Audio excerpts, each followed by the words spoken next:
Hola, hola queridos hermanos y hermanas, qué gusto estar otra vez con ustedes para una clase más de Ven Sígueme. Y bueno, primero pues pedirles una disculpa, tuve una semana un poco complicada y no pude organizarme para grabar esta clase que aunque va fuera de tiempo, pues aquí la comparto con ustedes con mucho ánimo. Es una clase que comprendió nuestro estudio semanal del 22 al 28 de este mes de febrero de 2021. Es la clase que comprende las secciones 18 y 19 de Doctrina y Convenios bajo el título El valor de las almas es grande. Y vamos a irnos directamente hacia el versículo que nos da la base para este título, que es el versículo 10 de la sección 18 y dice: recordad que el valor de las almas es grande a la vista de Dios. Y me voy a pasar al 15 y al 16 y ahorita vamos a hacer un análisis muy padre. Y dice: y si acontece que trabajáis todos vuestros días proclamando el arrepentimiento a este pueblo, y me traéis aun cuando fuere una sola alma, cuán grande será vuestro gozo con ella en el reino de mi Padre. Y ahora si vuestro gozo será grande con una alma que me hayáis traído al reino de mi Padre, cuán grande no será vuestro gozo si me trajereis muchas almas. Siempre que vemos, o bueno, siempre que yo había checado, leído o estudiado un poco este versículo, pues se aplica mucho para aquellos que salen al campo misional o para cuando predicamos, pero en esta ocasión vamos a darle un enfoque un poquito diferente y para eso vámonos a este manual de un curso de instituto que ya lo hemos utilizado en otras ocasiones. Y vamos a leer una referencia que nos dice: el elder Rutger Clauson del Quórum de los 12 explicó lo siguiente. ¿Y cómo vamos a determinar el valor de las almas? Este asunto ya ha sido determinado también mediante la revelación. Las almas de los hombres son tan preciosas a la vista de Dios que Él dio al mundo a su unigénito, para que el derramamiento de su sangre pudiera atraer hacia sí a los seres humanos. Es por eso que se llamó a José Smith el gran profeta de esta dispensación, y a otros como John Wilmer, Oliverio Cowdery, David Wilmer, etc., para atraer almas a Cristo. En el contexto de esta revelación va muy encaminada, dirigida hacia estas personas, invitándoles a predicar, a proclamar el Evangelio. Y si uno de aquellos hombres se esforzaba todos los días de su vida y llevaba, aunque fuera una sola alma, a Cristo, aunque esa alma fuera su esposa, qué gran gozo tendría con ella en los cielos. Y si se esforzaba todos sus días y llevaba a Cristo las almas de su esposa y de sus hijos y a nadie más, cuán grande sería su gozo en los cielos con ella y sus hijos.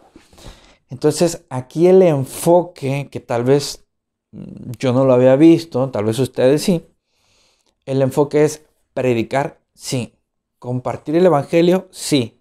Traer almas a la iglesia y llevarlas con nosotros de regreso a la presencia del Padre Celestial, sí. Primero nuestra familia. Primero nuestra familia. Claro que sí, invitar al vecino, invitar al amigo, invitar a los compañeros de trabajo, invitar a todos. Pero siempre el enfoque y lo más importante para trabajar es en nuestra propia familia. El gran mandamiento, amar al prójimo, me gusta cuando cambian la palabra prójimo por próximo. Amar a tu próximo. Entonces, ¿quién es nuestro primer próximo? ¿Quién es nuestra primer familia?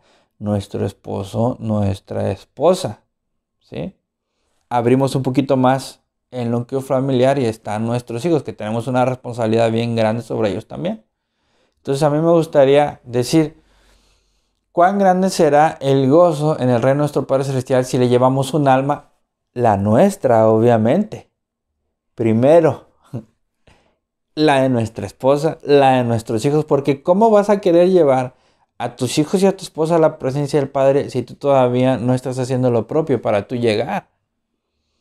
No puedes ayudar a alguien en algo que tú no haces o en algo que tú estás flaqueando o fallando. Entonces el orden yo siempre pienso que va así, de nosotros y hacia afuera extendernos.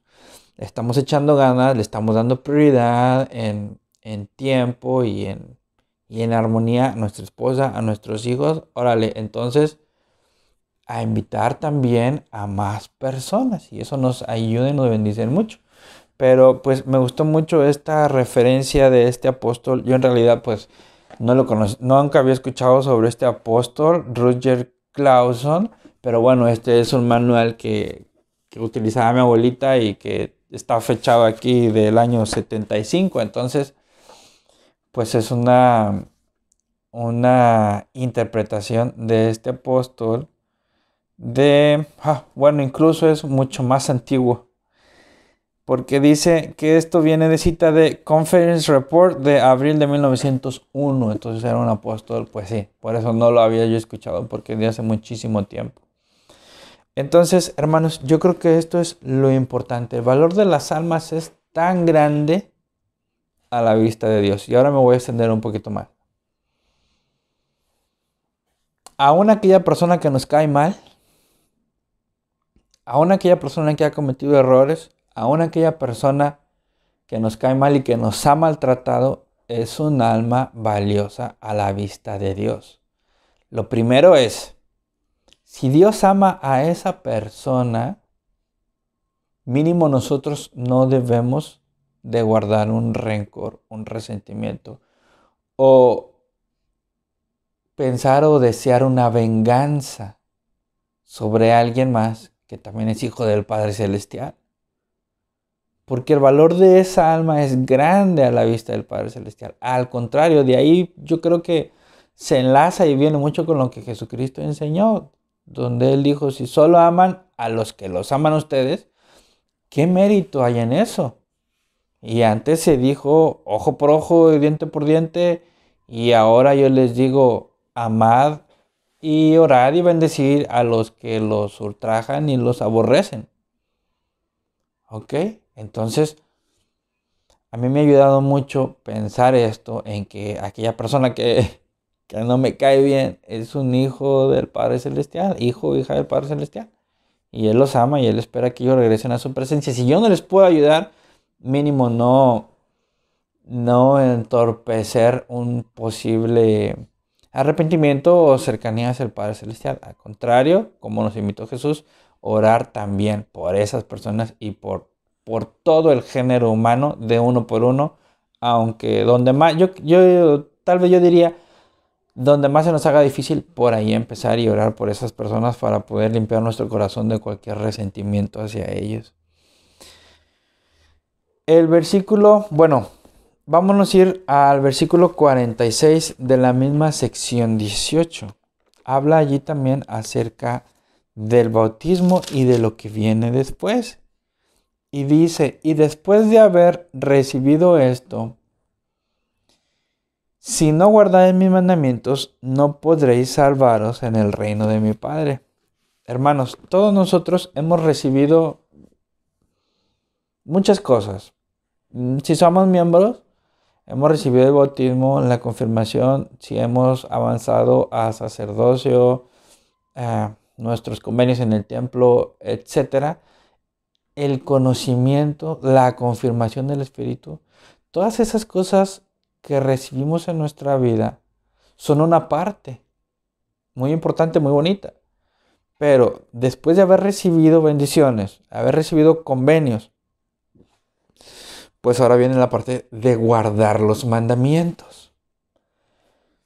Y yo creo que es muy importante que lo sepamos, que es una iglesia de compromiso, que es una iglesia de responsabilidad, que es un evangelio que te invita a la acción y a esforzarte y a superarte. Así como se le dijo a Josué en el Antiguo Testamento, mira que te mando que te esfuerces. El Padre Celestial premia el esfuerzo. y nos pide que nos esforcemos al máximo. En la siguiente sección, en la sección 19, vamos a analizar un poco al respecto. Y Martin Harris, a pesar de que ya había recibido alguna revelación y consejo para él pacificar su alma, aún seguía sintiéndose muy mal. Incluso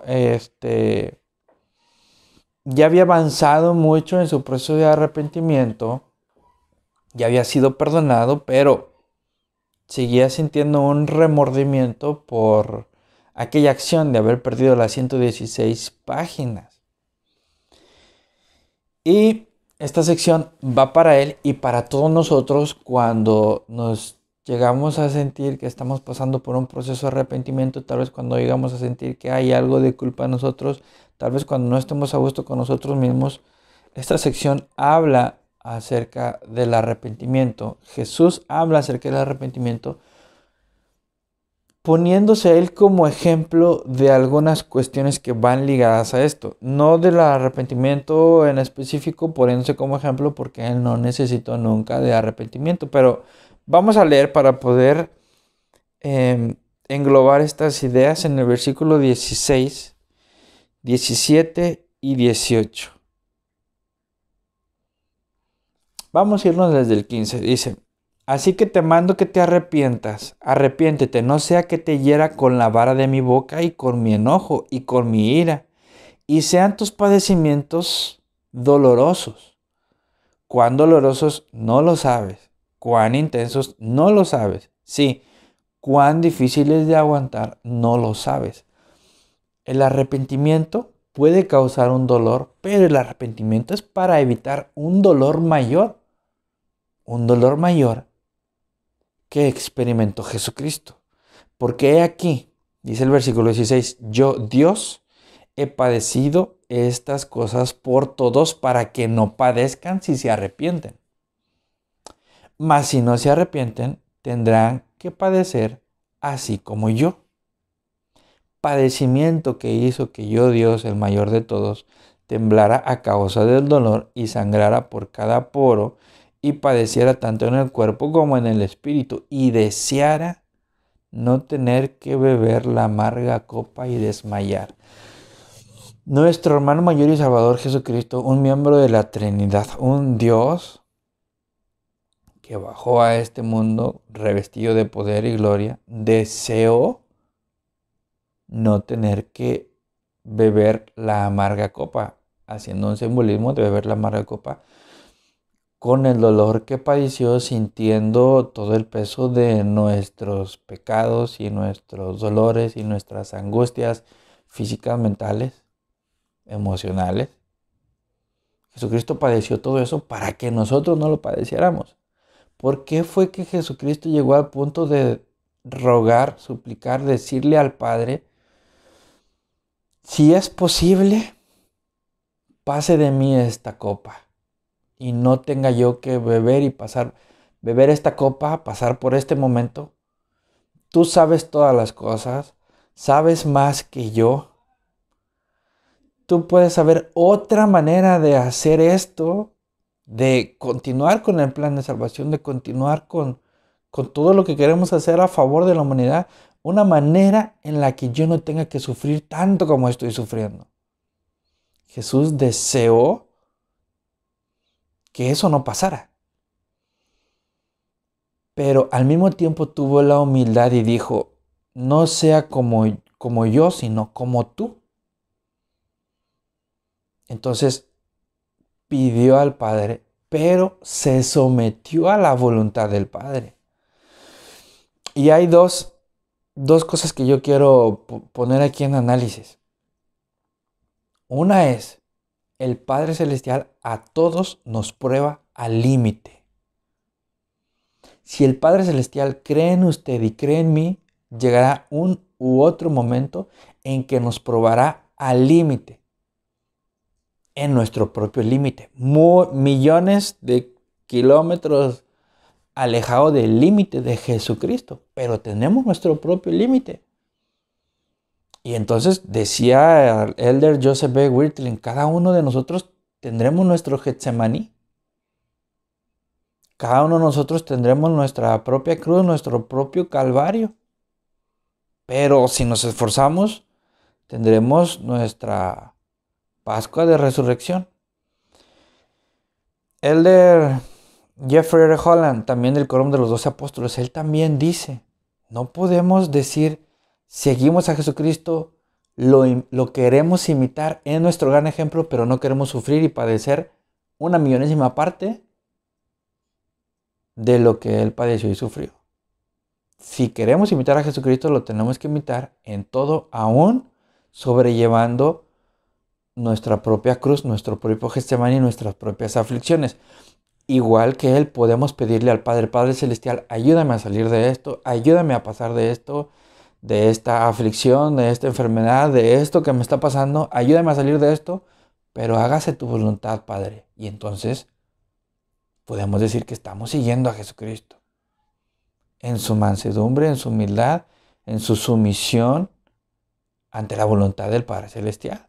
Jesucristo tenía algo que Él no quería ya que le sucediera, pero la voluntad del Padre era que lo padeciera hasta el límite. Incluso que llegara un momento en que Él solo pasara un momento para salirlo triunfante. Esta es algo que yo leí como un análisis en la vida sempiterna y yo concuerdo con el escritor de allí. No lo he escuchado en realidad de otra autoridad general, pero lo debo decir, esta es una opinión personal y todo este video obviamente no es una postura y una doctrina de la iglesia, es algo que yo les quiero compartir. Cuando Jesucristo estuvo en la cruz y en sus últimos momentos Él mencionó, Padre, ¿por qué me has desamparado? Porque se sentía solo. Sus amigos, los apóstoles, no estaban con Él. El único que estuvo cerca de Él fue Pedro. Estuvo cerca de Él, pero también con miedo de sufrir lo que estaba viendo que su maestro estaba sufriendo. Y por eso cuando le interrogaban, Él decía que Él estaba allí, pero que no era discípulo de Jesucristo. Y ahí fue donde lo negó 3 veces. Tuvo el valor para estar de cerca, pero no tuvo tanto valor para decir que era su más fiel seguidor. Jesucristo se sentía solo, pero no tanto por sus amigos los apóstoles, porque Él dice, Padre, ¿por qué me has desamparado? El análisis, la creencia o la hipótesis que tengo personal y que coincido con el escritor del libro La vida sempiterna es que por un momento Jesús se quedó desprotegido del Espíritu Santo y padeció solo el dolor físico y también la aflicción de todo esto que le estaban haciendo y causando. Él lo sobrellevó solo hasta que dijo, Padre, ti encomiendo mi espíritu y terminó y venció todo eso al límite. El Padre Celestial nos ama tanto y Él sabe que podremos lograr nuestro máximo exigiéndonos y probándonos al máximo. José Smith les dijo a sus apóstoles en una ocasión, no sé cuándo, no sé cómo, pero el Señor los buscará y retorcerá las fibras mismas de su corazón. Y así los probará. El elder Neil L. Anderson también da un discurso muy, muy similar hablando de esto. Aún nuestro límite en las cosas que padeceremos en esta vida no se compara con lo que padeció Jesucristo. Y Él padeció todo esto para que nosotros no tuviéramos que padecer más allá de nuestro límite, ni en esta ni en la siguiente vida. ¿Sí? Entonces, podremos pasar por muchas angustias y dificultades que nos pongan al límite, pero es alcanzable. podemos lograrlo. Dice la Escritura, si mal no lo recuerdo, en Corintios, porque fiel es Dios que no nos permitirá ser probados más de lo que podáis resistir. Y siempre habrá una ventana, siempre habrá algo. Nefi no lo confirma, primero Nefi 3:7, porque yo sé que el Señor nunca da mandamientos a los hijos de los hombres sin preparar la vida para poder cumplir con lo que se les ha mandado. El Señor no nos va a exigir y no nos va a pedir algo que esté fuera de nuestro alcance, pero sí nos va a pedir el máximo de nuestro alcance para poder obtener el máximo de nuestro desarrollo. Dentro de esto, si nos arrepentimos, estamos evitando todavía algo mayor, ¿sí? Y bueno, allí habría que revisar muchas otras cosas, porque mi pensar es que aquí se está hablando de los hijos de perdición, de los cuales se ha escrito que hubiese sido mejor que no hubieran nacido, porque padecerán, ellos son quienes padecerán un tormento sin fin.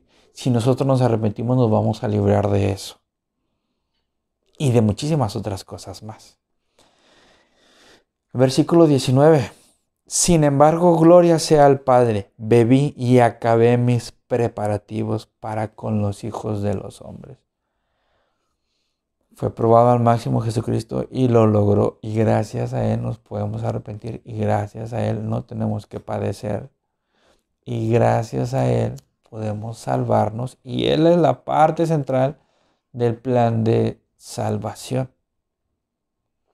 Entonces, a Él toda nuestra gratitud a Él y al Padre Celestial que ideó todo este plan y que sabía por lo que iba a pasar y sabía lo que iba a sufrir su Hijo, y aún así nos amó tanto que sacrificó a su Hijo unigénito en la carne y primogénito en espíritu. Vamos a pasar al versículo 22 con otro tema también muy interesante. Bueno, a mí me gusta mucho llevarlo a este análisis. Y recuerdo que Jesús también le decía esto a sus apóstoles y hacía otro simbolismo respecto de la carne y la leche. Y ahorita vamos a platicar sobre eso. El versículo 22, sección 19 dice: porque ahora no pueden tolerar carne, sino que deben recibir leche. Por tanto, no deben saber estas cosas, no sea que perezcan. Carne y leche y conocimiento que no estaban listos. Hermanos y hermanas,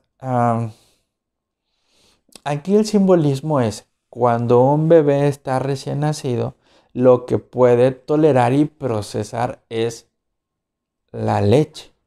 Y conforme va creciendo, le pueden ir dando alimentos más pesados. Tiene que fortalecerse su intestino, la llamada flora intestinal, que curiosamente son bacterias que nos ayudan a poder ir procesando otros alimentos más pesados, como la carne, que es un alimento ya muy pesado que necesita de un sistema digestivo fuerte para asimilarla, procesarla y sacarle de ahí los nutrientes, ¿no? Caso contrario, imagínense a un niño pequeño, un bebé, que su mamá le dé de comer carne, le va a ocasionar una indigestión y un problema que puede ser muy serio, obviamente. Entonces, hermanos, debemos de ir aprendiendo y avanzando y ayudando a otros a avanzar, a poder procesar y recibir la carne del Evangelio, conocimientos, misterios, cosas que el Señor nos puede revelar por medio de sus líderes en una conferencia general, en las Escrituras, por medio de un consejo de su obispo, por medio de una opinión que alguien le dé. De muchas maneras podemos decir que estamos listos para la carne. ¿Qué tan listo está usted para recibir un consejo del obispo que tal vez usted lo tome como una reprimenda o como una amonestación? tal vez de su obispo, tal vez de su esposa, esposo, hijo, hija, vecino, hermano, hermana, cuando alguien llegue y le diga, oye, tú estás mal en esto y tienes que cambiar esto. ¿Será que está equivocada esta persona en invitarnos a cambiar algo en nuestra vida?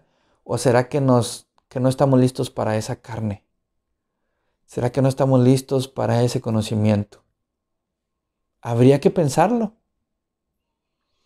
En Éter capítulo 12, versículo 27 dice, doy a los hombres debilidades para que se humillen ante mí. Y si son humildes y vienen a mí, les mostraré, estoy parafraseando, porque no lo estoy leyendo tal cual. Y si los hombres vienen a mí, haré que sus debilidades se conviertan en fortalezas. Si vienen a mí y se humillan ante mí. Entonces hay que ser humildes y hay que tener mansedumbre para poder soportar aquellas cosas que forman parte del Evangelio para nuestra vida. Tal vez yo antes también lo veía de una forma en que, ok, la carne del Evangelio es entender la doctrina del sacerdocio de Melquisedec, y es entender el gobierno de la iglesia, y es entender el lugar celestial donde vive el Padre Celestial, y es entender principios y doctrinas de la iglesia. No, hermanos. Bueno, es parte de, pero lo más importante es, ¿cuál es la parte del Evangelio? ¿Cuál es la parte de las leyes, ordenanzas y mandamientos que, que yo batallo para entender, procesar, reconocer, arrepentirme y cambiar y convertir eso de debilidad a fortaleza? Al recibir ese conocimiento, al recibir ese consejo, ¿estoy listo para procesar esa carne? ¿Cómo hacerlo? Vamos a leer versículos 23 y 41. Aprende de mí y escucha mis palabras. Camina en la mansedumbre de mi espíritu y en mí tendrás paz.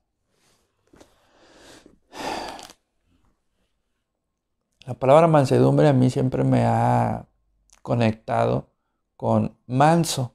Obviamente de allí proviene, tiene la misma raíz etimológica, si lo queremos decir así. Y la palabra manso a mí me conecta mucho con los caballos. Mi papá me enseñó a montar a caballo. Mi bisabuelo fue un domador de caballos. Mi abuelo fue un domador de caballos de mucha fama. Y mi papá también sabe domar caballos. Yo no sé domar caballos, pero sí los sé montar. Y bueno, yo crecí en este ambiente. Y cuando uno es nuevo, cuando uno está aprendiendo, obviamente siempre quieres el caballo más manso, ¿sí? Porque si no es manso, el caballo pues no te va a hacer caso. Y si tú no sabes mover bien la rienda, el caballo te va a llevar para donde él quiera. Él se da cuenta que tú no lo sabes manejar y no es manso y se va a ir por donde quiera. Un caballo manso es obediente, es humilde. Un caballo manso da la vida voluntariamente por su jinete, por su amo, por el que lo monta, por el que lo dirige. Un caballo de buena rienda, un caballo bien entrenado, un caballo obediente, un caballo manso, va a donde se le pida ir. Si nosotros somos mansos, si nosotros nos conducimos en mansedumbre, vamos a ir a donde nuestro Padre Celestial nos dirija. Y vamos a escuchar claramente sus instrucciones. Aunque tal vez nos pesen, aunque tal vez nos traigan un dolor, o aunque tal vez no nos gusten, o pensemos que no son lo mejor para nosotros. Ahí está la mansedumbre. Y el siguiente versículo, el versículo 41, dice, ¿puedes ser humilde y manso y conducirte prudentemente delante de mí? Sí, ven a mí, tu Salvador. ¿Podemos ser humildes, mansos, hermanos? Es una prueba en nuestra vida ser humildes y ser mansos. La humildad es el antídoto para el orgullo. Y del orgullo emanan todos los pecados. Les puedo recomendar leer el discurso memorable, Cuidados del orgullo, del presidente Ezra Taft Benson. Es uno, si yo pusiera 5 textos que considero la carne del evangelio, este sería uno. Sería Cuidados del orgullo, el discurso en los funerales del hermano Kim Follett, la trilogía de Skousen y bueno, los otros se me están olvidando, pero estos textos son bien importantes. Y lo importante de esto es cómo los llevamos a nosotros, a una aplicación hacia nosotros, ¿sí? Es bien bonito entender la doctrina, la postura de la iglesia, la manera de gobernar la iglesia, pero todo debe de resumirse a cómo lo aplicamos a nuestra vida, ¿sí? Si nosotros aprendemos a gobernar la iglesia, que eso nos ayude a gobernar nuestra familia de una manera correcta, sin injusto dominio, por medio del consejo, etc. Los consejos familiares. Entonces, hermanos, espero que esta clase les haya ayudado y espero que la podamos llevar a cómo me beneficia esta clase, qué cosas tengo que hacer, qué cosas tengo que aprender, qué cosas tengo que cambiar en esta semana, qué tengo que seguir meditando de estas secciones, cómo esto me puede hacer acercarme un poquito más a Jesucristo o cómo esto me puede ayudar a mantenerme. A veces no avanzamos, a veces solamente nos mantenemos y eso muchas veces es plausible, es admirable. Espero que reciban muchas bendiciones, mucha fortaleza y que puedan sobrellevar cualquier situación que estén pasando en su vida. Presidente Henry B. Eyring dijo que cuando él era un líder joven, hubo alguien que le dijo, habla a los hermanos con delicadeza, sutileza o teniendo en la mente que el hermano está pasando por una situación difícil en su vida. Y si lo haces así, la mayoría de las veces acertarás, tendrás razón en eso. Y decía el presidente Henry B. Eyring, con el tiempo descubierto, que en eso hay mucha razón. Que la mayoría de las personas siempre estamos pasando por alguna situación difícil en nuestra vida. Les invito y les animo a sobrellevarlo, a utilizar el arrepentimiento, la expiación de Jesucristo y salir adelante.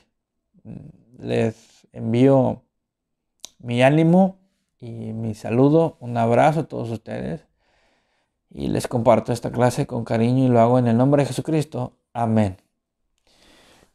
Ahora, hermanos, quiero decirles que les agradezco bastante sus comentarios, me nutren, me fortalecen muchísimo, muchísimo. Gracias. A pesar que sea el mismo comentario clase tras clase, a pesar de que lo copien y lo peguen, yo lo leeré siempre con mucho gusto. Y siempre han sido comentarios diferentes. Muchas gracias. No piensen que tomo a menos ningún comentario. Mi parte favorita de todo esto es leerlos. Y pues aquí va a aparecer un botón para que se suscriban a mi canal para seguir creciendo. Y pues aquí van a aparecer unos videos para pues seguir compartiendo más momentos con ustedes. Muchas gracias por compartir esto con sus amigos. Espero, amigos, hermanos, familia, etcétera. Espero que para alguien más también sea de ayuda. Nos vemos en la que sigue, hermanos. Hasta luego.